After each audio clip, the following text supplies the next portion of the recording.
ಆತ್ಮೀಯ H16 news ಅರ್ಧದೇ ಸಿದ್ದರಾಮಯ್ಯಗೆ ಸ್ವಾಗತ. ನಾನು ನಿಮ್ಮವ MI ಅಥವಾ ಮಲ್ಲಪ್ಪ ಜೋತವ. ಆದ್ಮೇಲೆ ರಾಮ ಮಂದಿರದ ಬಗ್ಗೆ ಸಾಕಷ್ಟು ದಿನ ನೀವು ಕೇಳ್ತಾನೂ ಇದ್ದೀರಿ, ನೋಡ್ತಾನೂ ಇದ್ದೀರಿ. ಯಾವ ರೀತಿಯಾಗಿ ಲೂಟಿ ಆಯಿತು, ಭೂಮಿಯ ಖರೀದಿಯಲ್ಲಿ ಎಷ್ಟೊಂದು ಅಕ್ರಮ ಹಣ ಗಳಿಕೆ ಆಯಿತು, ಅದೇ ವಜ್ರ ವೈಢೂರ್ಯಗಳು, ಬಂಗಾರ ಬೆಳ್ಳಿಗಳು ಯಾವ ರೀತಿ ಅದನ್ನು ದುರುಪಯೋಗ ಮಾಡಿಕೊಂಡ್ರು, ಯಾವ ರೀತಿ ಕಳ್ಳತನ ಮಾಡಿದರು, ಏನು ಎಂದು ದಿನ ನೀವು ನೋಡ್ತಾನೆ ಇದ್ದೀರಿ. ಎಲ್ಲ ಮೀಡಿಯಾಗಳಲ್ಲೂ ಅದು ಬರ್ತಾಯಿದೆ. ಹೀಗಾಗಿ ಇವತ್ತು ಆದರೆ ಇಲ್ಲಿ ಎಲ್ಲರೂ ಒಂದೇ ಮಾತನ್ನು ಕೇಳ್ತಾ ಇದ್ದಾರೆ. ಎಲ್ಲ ಮೀಡಿಯಾದಲ್ಲೇ ಒಂದಿಷ್ಟು ಜನ ಪರವಣಿರೋರು, ವಿರೋಧಿ ಇರೋರು, ಮತ್ತು ಬೇರೆ ಮುಖ್ಯವಾಗಿ ಚಂಪತ್ರಾಯರು FIRದಲ್ಲಿ ಅವ್ರ ಹೆಸರೇ ಹಾಕಿಲ್ಲ ಅನ್ನುವಂಥದ್ದು ಗೌಪ್ ರಿಪೋರ್ಟ್ ಅಂತ ಹೇಳ್ತಾ ಇದ್ದಾರೆ. SIT ರಿಪೋರ್ಟು, ಆದರೆ ಅದು ಡಿಸ್ಕ್ಲೋಸ್ ಆಗಿದೆ. ಅದರಲ್ಲೇ ಈ 3 ಜನ ಮುಖ್ಯವಾಗಿ ಚಂಪತ್ರಾಯರಾಗಿರ್ಬೋದು, ಅನಿಲ್ ಮಿಶ್ರಾ ಅವರಾಗಿರ್ಬೋದು, ಅದೇ ಕಾಲಕ್ಕೆ ಗೋಪಾಲ್ ರಾವ್ ಅವರಾಗಿರ್ಬೋದು, ಇವ್ರ ಹೆಸರಲ್ಲಿ ಬರ್ತಾ ಇಲ್ಲ. ಅದು ಒಂದು ಕಡೆ ಲೆಟರ್ ಬರೋದಲ್ಲೇ ಚಂಪತ್ರಾಯರು ಹೇಳ್ತಾ ಇದ್ದಾರೆ, ನಾನು ಇನ್ನು ಮೌನಕ್ಕೆ ಜಾರ್ತಾ ಇದ್ದೀನಿ ಭಕ್ತರಿಗೆ ಮತ್ತು ಇನ್ನೊಂದು ಟ್ರಸ್ಟಿಗೆ ಬರೆದಂಥ ಪತ್ರದಲ್ಲೇ ವಿಶೇಷವಾಗಿ ಹೇಳ್ತಾ ಇದ್ದಾರೆ, ನಾವಿನ್ನು ಮೌನಕ್ಕೆ ಜಾರ್ತಾ ಇದ್ದೀನಿ, ಇದೇನು ನಡೀತದಾಗಲಿ SIT ರಿಪೋರ್ಟ್ ಅಂತಿಮ ಬಂದ ನಂತರ ಮಾತಾಡ್ತೀನಿ ಅನ್ನೋಂಥ ಮಾತೇನೋ ಮಾತಾಡಿದ್ದಾರೆ. ಅಂದ್ರೆ ಈಗಾಗಲೇ ಮೌನ ಅದಾರ ಅವರು, ಬಾಯಿಗೆ ಬಿಟ್ಟಿಲ್ಲ. 1-2 ಸಲ ಮಾತ್ರ ಬಾಯಿ ಬಿಟ್ಟಿದ್ದು, 2-3 ಸಲ. ಅದು ಮೊದಲನೇದಾಗೆ 7ನೇ ತಾರೀಕಿಗೆ ಲಾಸ್ಟ್ ಮಂತ್. ಆ ಸಂದರ್ಭದಲ್ಲಿ ನನಗೇನು ಗೊತ್ತಿಲ್ಲ ಅಲ್ಲಿ ಏನಾಗಿದೆ ಅಂತ ಹೇಳಿದರು. ನಂತರದಲ್ಲೇ ಇಲ್ಲ 5ನೇ ತಾರೀಕಿಗೆ ಗೊತ್ತಾಯ್ತು ಅನ್ನೋಂಥ ಮಾತನ್ನು ಈ VHP ವಿಶ್ವ ಹಿಂದೂ ಪರಿಷತ್ ಅಧ್ಯಕ್ಷ ಅಲೋಕ್ ಕುಮಾರ್ ಅವರು ಹೇಳಿದಾಗ, ಆಗ 25-26 ತಾರೀಕು ಅಂತ ಲಾಸ್ಟ್ ಮಂತು, ಆಗ ಅದನ್ನು ಇಲ್ಲ ಗೊತ್ತಿತ್ತು ಅನ್ನೋದು ಮಾತು ಹೇಳಿದರೆ. ಒಟ್ಟಿನಲ್ಲೇ ಸಂಶಯಾಸ್ಪದವಾದಂಥ ವಾತಾವರಣ. ಅದೇ ಕಾಲಕ್ಕೆ ಇಲ್ಲಿದ್ದಂಥ ಎಲ್ಲ ಟ್ರಸ್ಟಿಗಳಿಗೂ ಗೊತ್ತದ ಅಲ್ಲಿ ವ್ಯವಹಾರ ಆಗಿದೆ ಅಂತೇಳಿ ಎಲ್ಲರೂ ಒಪ್ಕೊಳ್ತಾರೆ ಅದನ್ನು. ಹೌದು, ಚಂದ ಚೂರಿ ಆಗ್ಯದ, ಆದರೆ ಇವರು ಅನ್ನುವಷ್ಟು ದೊಡ್ಡ ಪ್ರಮಾಣದಲ್ಲಿಲ್ಲ, ಸಾವಿರಾರು ಕೋಟಿ ಅಲ್ಲ, ಅಲ್ಲೇ ಚಿತ್ರಪಟ ಸಂಸ್ಥಾನವ್ರು ಮಾಡಿರಬೇಕು, ಅಂಥ ದೊಡ್ಡದೇನು ನಡೆದಿಲ್ಲ ಅನ್ನುವಂಥ ಮಾತನ್ನು ಅದನ್ನು ಮುಚ್ಚಾಕೋ ದಿಶೆಯಲ್ಲೇ ಮಾತಾಡ್ತಾ ಇದ್ದಾರೆ ಅಂತೇಳಿ ಅವರೆಲ್ಲರ ಪಕ್ಕಾ ವಿರೋಧಿಗಳು ಇವತ್ತು ಹೇಳ್ತಾರೆ. ಸ್ವತಃ ಅಲ್ಲಿಯ ಸ್ವಾಮೀಜಿಗಳು, ಅಲ್ಲಿಯ ಏನಪ್ಪ ಅಂದ್ರೆ ಮಹಂತರು, ಯಾರ ಇಡೀ ಜೀವನವನ್ನು ತಮ್ಮ ರಾಮನ ಭಕ್ತಿಗೆ ತಾವು ಸವಿಸ್ಕೊಂಡಿದ್ದಾರೋ ಅವರೆಲ್ಲರೂ ಇವತ್ತು ಮಾತಾಡ್ತಾ ಇದ್ದಾರೆ, ಇಲ್ಲ ಇದರಲ್ಲೇ ಎಲ್ಲ ಜವಾಬ್ದಾರಿ ನಮ್ಮ ಈ ಚಂಪತ್ರಾಯರಿಗೆ ಒಪ್ಪಿಸಿತ್ತು, ಅವರ ಗದ್ದಡಿಸಿದಾರಪ್ಪ ಅನ್ನುವಂಥ ಮಾತು ಅವ್ರು ಮಾತಾಡಿದ್ದಾರೆ. ಚಂಪತ್ರಾಯರು SIT ರಿಪೋರ್ಟ್ ಬಂದು ಮಾತಾಡ್ತೀನಿ ಅನ್ನೋಂಥ ಮಾತು ಈಗ ಮಾತಾಡ್ತಾ ಇದ್ದಾರೆ. ಒಟ್ಟಾರೆಯಾಗಿ ಇಡೀ ಪ್ರಕರಣ ರಾಮ ಮಂದಿರದ ಏನು ಈ ಚೋರಿ ಅಂತಿರೋ ಅಥವಾ ಡಕಾಯಿತಿ ಅಂತಿರೋ, ಯಾಕಂದ್ರೆ ನೃಪೇಂದ್ರ ಮಿಶ್ರಾ ಅವ್ರ ಪ್ರಕಾರ, ಅದರಲ್ಲೂ ಮುಖ್ಯವಾಗಿ ನಮ್ಮ ಮೋದಿಯವರ ಪರ್ಸನಲ್ ಅಥವಾ ಪ್ರಿನ್ಸಿಪಲ್ ಸೆಕ್ರೆಟರಿ ಅವರು ನೃಪೇಂದ್ರ ಮಿಶ್ರಾ ಅವ್ರು ಸ್ವಚ್ಛ ಇದ್ದಾರೆ, ಇಲ್ಲಿ ಡಕಾಯಿತಿ ಆಗ್ಯದಪ್ಪ ಇಲ್ಲ ಅಂತೇಳಿ. ಹೀಗಾಗಿ ಯಾವ ಡಕಾಯಿತಿ ಯಾವ ಚೋರಿ ಒಟ್ಟು ಆಗಿದ್ದಂತೆ ಸುಳ್ಳೇನಲ್ಲ ಅನ್ನುವಂಥದ್ದು. ಮತ್ತು ಅದೇ ಕಾಲಕ್ಕೆ ಈ ಒಂದು FIRದಲ್ಲೇ ಈ 3 ಜನರ ಹೆಸರಿಲ್ಲ, ಆದರೆ ತಮ್ಮ ಲೆಟರ್ದಲ್ಲಿ ಹೇಳ್ತಾ ಇದ್ದಾರೆ, ಇದನ್ನೆಲ್ಲ ನೋಡ್ತಾ ಇದ್ದಂಥವ್ರು ಅನಿಲ್ ಮಿಶ್ರಾ ಅವರು, ಇದನ್ನೆಲ್ಲ ದಿಗ್ಬಾಲ್ ಮಾಡೋರು ಇವರು ಅನ್ನುವಂಥ ಮಾತನ್ನು, ಅದ್ರ ಜೊತೆ ತಾವು ಅದಕ್ಕೆ ಸಂಬಂಧ ಇಲ್ಲ ಅನ್ನೋ ಜಾರಕೊಳ್ಳೋ ಪ್ರಯತ್ನವನ್ನು ಮಾಡ್ತಾ ಇದ್ದಾರೆ ಅಂತೇಳಿ ವಿರೋಧಿಗಳ ಬಲವಾದ ಆರೋಪ. ಸ್ವತಂತ್ರವಾದ ಮೀಡಿಯಾಗೆ ಬೇಕಾಗಿರುವುದು ಸ್ವತಂತ್ರ ಧ್ವನಿ. ಆ ಸ್ವತಂತ್ರ ಧ್ವನಿ ಉಳಿಸಲು ನೀವು ಮಾಡಬೇಕಾದದ್ದು ಇಷ್ಟೇ. ಅದೇನಪ್ಪಾ ಅಂತಂತಂದ್ರೆ, ನಿಮ್ಮ ಕೈಲಾದಷ್ಟು ಸಹಾಯ ಈ ಚಾನಲ್ಗೆ ಮಾಡಿ ಹಾಗೂ ನಿಮ್ಮ ಧ್ವನಿಯನ್ನು ಕಾಪಾಡಿಕೊಳ್ಳಿ. ಇದ್ರ ಜೊತೆಗೆ ಮಹಂತ ನಿಮಗೆ ಗೊತ್ತದ ಗೋವಿಂದ ದೇವಗಿರಿಯವರು, ಖಜಾಂಚಿ ಅವರಲ್ಲಿದು, ಅವರು ಸಹ ನಮಗೇನು ಗೊತ್ತಿಲ್ಲಪ್ಪ, ಎಲ್ಲ ಏನು ನೋಡ್ತಾ ಇದ್ದಾರೆ, ನಮಗೇನು ನೋಡಲಿಕ್ಕೆ ಆಗೋದಿಲ್ಲ ಅಂತೇಳಿ ಅವರು ಜಾಡಿಕೊಳ್ತಾ ಇದ್ದಾರೆ. ಇದೇನು ಅಂತೇಳಿ ಈ ದೊಡ್ಡ ಪ್ರಶ್ನೆ ಏನಪ್ಪ ಅಂದರೆ, ಇಲ್ಲಿ ಯಾರೂ ಟ್ರಸ್ಟಿಗಳು ಅದನ್ನ ಗಮನ ಹರಿಸ್ತಾ ಇಲ್ಲ. ಯಾರೋ ಹೊಡೆದ್ರು, ಯಾರೋ ಬಂದರು, ಯಾರೋ ತೊಗೊಂಡು ಹೋದರು ಅನ್ನುವಂಥ ಮಾತುಗಳು ಕೇಳಿ ಬರ್ತಾ ಇದ್ದಾವೆ.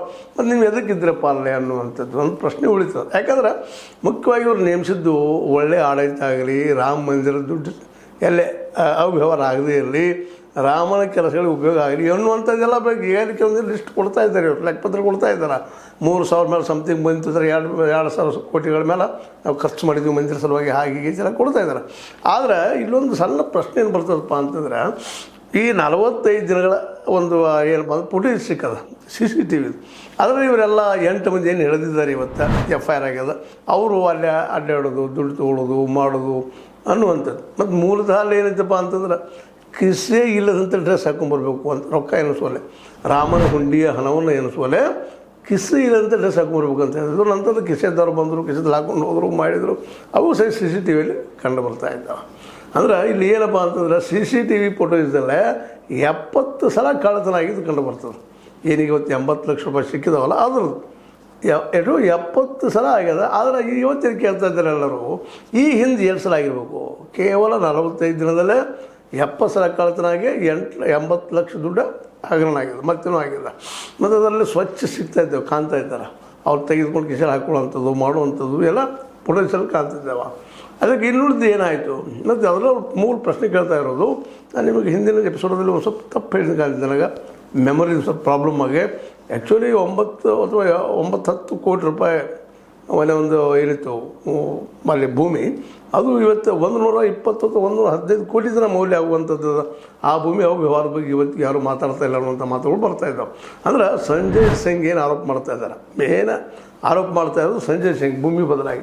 ಅದರ ಬಗ್ಗೆನೂ ಸಹಿತ SIT ಒಳಗೆ ಸೇರಿಸಿಲ್ಲ. ಯಾಕೆ SIT ಸೇರಿಸಿ ಅದರ ಮೇನ್ ಯಾರಪ್ಪ ಮೇನ್ ಆರೋಪಿ ಚಂಪತರಾಯ ತೆಗೆದುಕೊಳ್ಳೋದು, ಅವ್ರ ಜೊತೆಗೆ ಅಲ್ಲಿದ್ದಾರೆ ಅನಿಲ್ ಮಿಶ್ರಾ ಮತ್ತು ಇನ್ನುಳಿದವರು, ಅವ್ರನ್ನ ಯಾಕೆ ತೊಗೊಂಡಿಲ್ಲ ಅನ್ನುವಂಥ ಮಾತು. ಆ ಜೊತೆಗೆ ಖಜಾಂಚಿ ಅನ್ನುವಂಥ ಜವಾಬ್ದಾರಿಯುತವಾದಂತಹ ಪೋಸ್ಟನ್ನು ವಹಿಸಿಕೊಂಡಂತಹ ನಮ್ಮ ಗೋವಿಂದ ದೇವಗಿರಿಯವರು ಮಹಂತ್ ಇವರು ಹೆಲಿಕಾಪ್ಟರ್ದಲ್ಲಿ ಅಡ್ಡಾಡ್ತಾ ಇದ್ದಾರೆ, ಖರ್ಚು ಮಾಡ್ತಾರೆ ಅನ್ನುವಂಥ ಮಾತು ಇವತ್ತಿನ ಮಾಡ್ತಾ ಇದ್ದಾರೆ.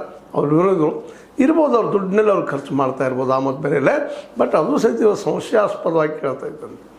ಆದರೆ ಇವರೆಲ್ಲರೂ ಏನು ಹೇಳ್ತಾ ಇದ್ದಾರಪ್ಪ, ಎಲ್ಲ ಇವತ್ತೇನ ನಮ್ಮ ಗೋವಿಂದ ದೇವಗಿರಿ ಖಜಾಂಚಿಯವರಾಗಿರ್ಬೋದು, ಅದರ ನತ್ಯ ಗೋಪಾಲ್ ದಾಸ್ ಅದರ ಅಧ್ಯಕ್ಷರಾಗಿರ್ಬೋದು, ಇನ್ನುಳಿದರೆಲ್ಲ ಟ್ರಸ್ಟಿಗಳು ಇಲ್ಲ ನಮ್ಮ ಚಂಪತರಾಯರು ಭಾಳ ಸೀದಾ ಸಾದಾ ಆದಂಥ ಇದ್ದಂಥವ್ರು, ಸರಳ ಬದುಕನ್ನು ಮಾಡಿದಂಥವ್ರು, ಅವ್ರು ಇಷ್ಟೆಲ್ಲ ದೊಡ್ಡ ಪ್ರಮಾಣ ಮಾಡಲಿಕ್ಕೆ ಏನು ಮಾಡಿದರು, ರಾಮನ ಮಂದಿರಕ್ಕೆ ಮಾಡಿದರು ಅನ್ನೋಂಥ ಮಾತುಗಳನ್ನು ಮಾತಾಡ್ತಾ ಇದ್ದಾರೆ. ಆದ್ರೆ ಸೀದಾ ಸಾದಾ ಅಂದರೆ ಏನು, ಭಾಳ ಸರಳ ಜೀವನ ನಡೆಸ್ತಾ ಇದ್ರ ಅಂದಾಗ ಸಹಜವಾಗಿ ಕೆಲವಷ್ಟು ಜನ ಹೇಳ್ತಾ ಇದ್ದಾರೆ, ಇಲ್ಲ ರೀ ಅವರು ತಿರುಗಾಡುವಂಥ ಕಾರ್ಗಳೇ ಆಗಿರ್ಬೋದು, ಏನೋ ಆಗಿರ್ಬೋದು, ಮತ್ತೇನೋ ಬಳಕೆ ಆಗಿರ್ಬೋದು, ಅವೆಲ್ಲ ನೋಡಿದಾಗ 50 ಲಕ್ಷ ಮಿನಿಮಮ್ ಕಿಮ್ಮತ್ತಿನ ಕಾರ್ಗಳಿದ್ದಾವೆ. ಅವರು ಹೋಗೋದು ಬರೋದಕ್ಕೆ ಇನ್ನೂರು ಖರ್ಚುಗಳನ್ನು ಒಳ್ಳೆ ಶ್ರೀಮಂತ ರೀತಿಯಲ್ಲಿ ಖರ್ಚು ಮಾಡ್ತಾ ಇದ್ದಾರೆ. ನಾವು ಹೆಂಗೆ ಸಡನ್ನಾಗಿ ಬರ್ತದೆ ಅಂತೇಳಿ ಕೆಲವೊಬ್ಬರು ಆರೋಪ ಮಾಡ್ತಾ ಇದ್ದಾರೆ. ಅಂದರೆ ದುಡ್ಡು ಹೊಡೆದಿದ್ದಾರೆ ಅನ್ನೋದು ಅವ್ರ ಆರೋಪ. ಅದಕ್ಕೆ ತನಿಖೆ ಸರಿಯಾಗಿ ಆಗಲಿ, ಇದು ಸ್ವತಂತ್ರ ತನಿಖಾ ಸಂಸ್ಥೆಯಿಂದಾಗಲಿ ಅನ್ನೋದು ಎಲ್ಲ ಒಂದು ಒಕ್ಕೊರಲಿನ ಬೇಡಿಕೆ. ಆದರೆ ಅದನ್ನು ಯಾವುದೋ ಪ್ರಸಂಗ ಮಾಡಿಕೊಡ್ಬಾರ್ದು ಅನ್ನುವಂಥದ್ದು ಈ ಮೋದಿ ಅವ್ರದ್ದಾಗಿರ್ಬೋದು, ಅದೇ ಕಾಲಕ್ಕೆ ನಮ್ಮ RSSದ ಮೋಹನ್ ಭಾಗವತರವ್ರದ್ದಾಗಿರ್ಬೋದು, ಇರ್ಬೋದು ಅಂತಲ್ಲ. ಯಾಕಂದ್ರೆ ಇಲ್ಲೇನು ಕೆಟ್ಟ ಹೆಸರು ಬಂದ್ರೆ ಚಂಪತರಾಯರಿಗೆ ಅದು RSS ಕೆಟ್ಟ ಹೆಸರು ಬರ್ತದೆ, ಹೆಸರು ಕೆಡ್ತದೆ ಅನ್ನೋಂಥ ಭಾವನೂ ಇರ್ಬೋದು. ಆದರೆ ಇವತ್ತು ಓಪನ್ ಸೀಕ್ರೆಟ್ ಆಗಿದೆ, ಈ ದೇಶ ತುಂಬ ಇದೊಂದು ಚರ್ಚೆ ನಡೀತಾ ಇದೆ. ಅದರಲ್ಲೂ ಕಾಂಗ್ರೆಸ್ ಈ ಇಶ್ಯೂವನ್ನು SP ಈ ಇಶ್ಯೂವನ್ನು ರಾಷ್ಟ್ರ ಮಟ್ಟದ ಚರ್ಚೆ ಒಯ್ತಾ ಇದೆ. ಹೀಗಾಗಿ 2014ರ ಪೂರ್ವದಲ್ಲಿ ಏನೋ ಒಂದು ಓವರಾಯಿತು BJP ಬಸ್ ಸಲುವಾಗಿ, ಮೋದಿಯವ್ರ ಸಲುವಾಗಿ, ಅದು ಇವತ್ತು ನಿಧಾನಕ್ಕೆ ಡ್ಯಾಮೇಜ್ ಆಗ್ತಾ ನಡೀತಾ ಇದೆ ಅಂತ. ಇಲ್ಲಪ್ಪ ಇದು ಇವರೆಲ್ಲ ಭ್ರಷ್ಟರು, ಇವರ ವ್ಯವಹಾರ ಮಾಡುವಂಥವ್ರು ಅನ್ನುವಂಥ ಮಾತುಗಳು ಕೇಳಿ ಬರ್ತಾ ಇದ್ದಾವೆ. ಹೀಗಾಗಿ ಏನಾಗ್ಯದಪ್ಪ ಅಂತಂದ್ರೆ ಇವತ್ತು ಇವಕ್ಕೆಲ್ಲದಕ್ಕೂ ಏನಪ್ಪ ಅಂತಂದ್ರೆ ತೆರಿಗೆ ಎಳೆಯುವಂಥ ಕೆಲಸ ಆಗ್ಬೋದು, ತನಿಖೆ ಆಗ್ಬೋದು ಅನ್ನುವಂಥದ್ದು. ಆದ್ರೆ ಅದು ಆಗ್ತದೆ ಅನ್ನೋದು ಗ್ಯಾರಂಟಿ ಇಲ್ಲ. ಬಟ್ ಇಲ್ಲಿ FIRದಲ್ಲಿ ಮಾತ್ರ ಈ 3 ಜನರ ಹೆಸರಿಲ್ಲ. ಆದರೆ ಅವ್ರ ಪತ್ರದಲ್ಲಿ ಹೆಸರು ಉಪಯೋಗ ಮಾಡ್ಕೊಳ್ಳೋದು ಅನಿಲ್ ಮಿಶ್ರಾ ಬಗ್ಗೆ ಚಂಪತರಾಯ ರೆಫರ್ ಮಾಡ್ತಾರೆ. ಎಲ್ಲ ಜೇಗರಿಗೆ ಮಾಡುವಂಥವ್ರು ಅನಿಲ್ ಮಿಶ್ರಾ ಅವರು. ಮತ್ತು ಇನ್ನೊಂದು ಭಾಳ ಮಹತ್ವದ ಏನಪ್ಪ ಅಂತಂದ್ರೆ ಚಂಪತರಾಯರ ಏನು ಟಿನ್ನು ಯಾದವ್ ಬರ್ತಾರೆ, ಅವ್ರ ಕೈಲಿನ ಅಲ್ಲಿಯ ತಿಜೋರಿ ಕಿಲಿಕೆ ಇತ್ತು ಅಂತೇಳಿ ಅದು ಒಂದು ಪ್ರಶ್ನೆ ಬರ್ತದೆ. ಅವ್ರು ಕೊಟ್ಟವ್ರು ಯಾರು, ಇದು ಒಂದು ಪ್ರಶ್ನೆ ಅದ. ಯಾಕೆ ಇಂಥವೆಲ್ಲ ಅನೇಕ ಪ್ರಶ್ನೆಗಳು ಎದುರಲ್ಲಿ ಕೇಳ್ತಾ ಇದ್ದಾರೆ. ಅಂದ್ರೆ ಅಲ್ಲಿ ಯಾವ ವ್ಯವಹಾರ ನಡೆದ ಸತ್ಯನದ ಟಿನ್ನು ಯಾದವ, ಅದರ ಜೊತೆಗೆ ಈ ಚಂಪತ್ ಮಿಶ್ರಾ ಆಗಿರ್ಬೋದು, ಟ್ರಸ್ಟಿಗಳಿರ್ಬೋದು, ಅವ್ರವ್ರ ಸಂಬಂಧಿಕರಲ್ಲೇ ತಮ್ಮ ಹಿಡಿತವನ್ನು ಸಾಧಿಸ್ಕೊಂಡಿದ್ರು. ಅಲ್ಲಿ ಯಾವ ವ್ಯವಹಾರ ಮಾಡಿದ್ದಾರೆ, ಆ ಟ್ರಸ್ಟಿಗಳದೆಲ್ಲರೂ ಎನ್ಕ್ವೈರಿ ಆಗಬೇಕು ಅಂತ ಒಂದು ಇನ್ನೊಂದು ಮಸಲಿನ ಒಂದು ಇದು ಆರೋಪ, ಜೊತೆಗೆ ಎನ್ಕ್ವೈರಿ ಆಗಬೇಕು ಅನ್ನೋದು ಬೇಡಿಕೆ ಸರ್ಕಾರ ಮುಂದೆ ಅಥವಾ ಪ್ರಧಾನಿಯವ್ರ ಮುಂದೆ ಅಥವಾ ನ್ಯಾಯಾಂಗ ತನಿಖೆ ಆಗಲಿ ನ್ಯಾಯಾಂಗ ಮುಂದೆ ಇಡ್ತಾ ಇದ್ದಾರೆ. ಇವೆಲ್ಲ ಏನೇನು ಆಗ್ಬೋದು ಮುಂದಿನದಲ್ಲೇ, ಇವೆಲ್ಲ ಹೊರಗೆ ಬಂದರೆ ಏನಾಗ್ಬೋದು ಏನಿಲ್ಲ. ಘಟನೆ ನಡೆದ ತಪ್ಪಿದಷ್ಟು ಶಿಕ್ಷೆ ಆಗಬೇಕಂತ ಸ್ವತಃ ಅಲ್ಲಿಯ ಮುಖ್ಯಮಂತ್ರಿ ಹೇಳ್ತಾ ಇದ್ದಾರೆ. ಜೂದ್ ಕಾ ಜೂದ್, ಪಾನಿ ಕಾ ಪಾನಿ, ಇದು ಆಗಲೇಬೇಕು ಅಂತೇಳಿ. ಅದು ಆಗ್ತದಲ್ಲ ನಮ್ಮ ಇವ್ರು ಬಯಸುವಂಗೆ, ಯೋಗಿ ಆದಿತ್ಯನಾಥವ್ರು ಬಯಸುವಂಗೆ ಅನ್ನುವಂಥ ದೊಡ್ಡ ಪ್ರಶ್ನಾರ್ಹ ಚಿಹ್ನೆ ಇಲ್ಲದ. ಈಗ ಏನೋ ಆಗಲಿ, ರಾಮ ಮಂದಿರದಲ್ಲಿ ದರೋಡೆ ಆಗ್ಯದನೋ, ಕಳ್ಳತನ ಆಗ್ಯದನೋ, ಮತ್ತೇನೋ ಆಗ್ಯದೋ ಆಗ್ಯದ, ಅದೇನು ಸುಳ್ಳಲ್ಲ. ಆದರೆ ಆ ಎಲ್ಲದರಲ್ಲೇ ಎಲ್ಲ FIRದಲ್ಲೇ ಈಗ ಇರುವ FIRದಲ್ಲೇ ಇಲ್ಲಿ ಮುಖ್ಯ ಎಲ್ಲ ಜನ ಆರೋಪ ಮಾಡುವಂಥ ಚಂಪತರಾಯರಿಲ್ಲ, ಅವ್ರ ಹೆಸರಿಲ್ಲ, ಅನಿಲ್ ಮಿಶ್ರಾ ಅವ್ರದ್ದಿಲ್ಲ, ಗೋಪಾಲ್ ರಾವ್ ಅವ್ರದ್ದಿಲ್ಲ. ಹೀಗಾಗಿ ಇದು ಏನಪ್ಪ ಅಂತಂದ್ರೆ ತಮ್ಮನ್ನು ತಾವು ಹುಡ್ಕೊಳ್ಳೋಕ್ಕೆ ಮಾಡಿಕೊಂಡಂತಹ ಒಂದು ಏನಪ್ಪ ಅಂದ್ರೆ ಟ್ರಸ್ಟ್ ನೇಮ್ಸ್ ಅಂತ ಒಂದು SIT ಇದರಿಂದ ಸಹಿತ ಹೊರಗೆ ಬರೋದಿಲ್ಲ. ಅದಕ್ಕೆ ಇದು ಸ್ವತಂತ್ರ ತನಿಖೆ ಆಗಲಿ ಅನ್ನೋದು ಎಲ್ಲರ ಬೇಡಿಕೆ ಅದರಲ್ಲೂ ವಿಶೇಷ ವಿರೋಧ ಪಕ್ಷ ಬೇಡಿಕೆ. ಇನ್ನು ಕೊನೆಯದ ಹೇಳೋದಿಷ್ಟ ರಾಮ ಮಂದಿರದಿಂದ ಇವತ್ತು ಏನು ಅಧಿಕಾರಕ್ಕೆ ಬಂದಂತಹ ನಮ್ಮ BJPಗರು RSSಗರು ಇಂದ ಅಧಿಕಾರಕ್ಕೆ ಬಂದಿಲ್ಲ. ಬಟ್ ಇವತ್ತು BJPಯ ಒಂದು ಬ್ಯಾಕ್ಬೋನ್ ಯಾರು ಇದ್ದರೂ ಅದು RSS, ಅದ್ರ ಎರಡು ಮಾತೇ ಇಲ್ಲ. ಯಾಕಂದರೆ ಇವತ್ತಿನ ಪ್ರಧಾನಿ ಆದರೂ ಸಹಿತ RSS ಪ್ರಚಾರಕರು.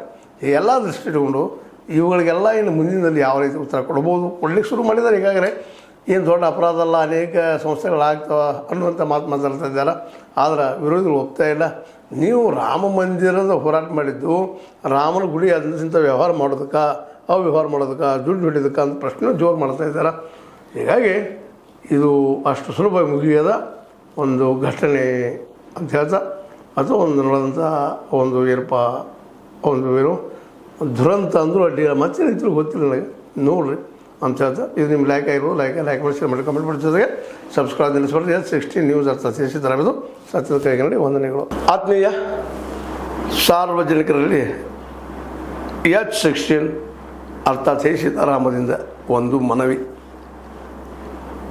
ಈ ಸಂಸ್ಥೆ ಭ್ರಷ್ಟಾಚಾರ, ಅನ್ಯಾಯ, ಅತ್ಯಾಚಾರಗಳಿಂದ ನೊಂದವರ ವೇದಿಕೆ, ಅನ್ಯಾಯಕೋರರ, ಭೂಗಳ್ಳರ, ನಶಾ ಸಾರಾಯಿ ಮಾಫಿಯಾಗಳ ವಿರುದ್ಧದ ಧ್ವನಿ, ರೈತರ, ಕೂಲಿಕಾರ, ಕಾರ್ಮಿಕರ, ಬಿದ್ದ ಸಮುದಾಯ ಜನರ ಧ್ವನಿ ಬೆಂಬಲವಾಗಿ ನಿಂತು ತನುಮನ ಧನದ ಸಹಾಯಕ್ಕೆ ಸಾರ್ವಜನಿಕರಲ್ಲಿ ಕೋರಿಕೆ.